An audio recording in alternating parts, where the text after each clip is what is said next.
Friends, இன்றைக்கி அவல் உப்புமா ஈஸியாக செய்யலாம், ஹெல்த்தியானதும் தான்.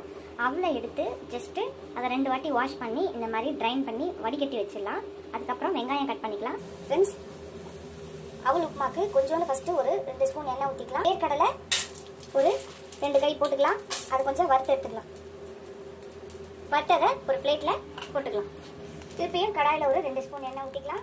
1/2 ஸ்பூன் கடுகு, 1 ஸ்பூன் உளுந்து, 1/2 ஸ்பூன் சீரகம் எல்லாத்தையும் போட்டு வெடிக்கிட்டோம். வெடிச்சதுக்கப்புறம் காஞ்ச மிளகா 2, பச்சை மிளகா 2, கருவேப்பிலை கொஞ்சம், வெங்காயம் நறுக்கினது ஒரு கொஞ்சம் 2-3 நிறைய போட்டுக்கலாம். உப்புமாக்கு டேஸ்ட் அதிகமாக இருக்கும். அவல் உப்புமாக்கு வெங்காயத்தை வதக்கி 1/4 ஸ்பூன் மஞ்சள் போட்டு வதக்கிக்கலாம். நல்லா வதக்கிட்டு அலசி வடிக்கிட்டு வச்சு அவலை போட்டுக்கலாம். ஆஃப் லெமனை புளிஞ்சிக்கலாம். லெமனை புளிஞ்சிட்டு வேர்க்கடலை போட்டுக்கலாம்.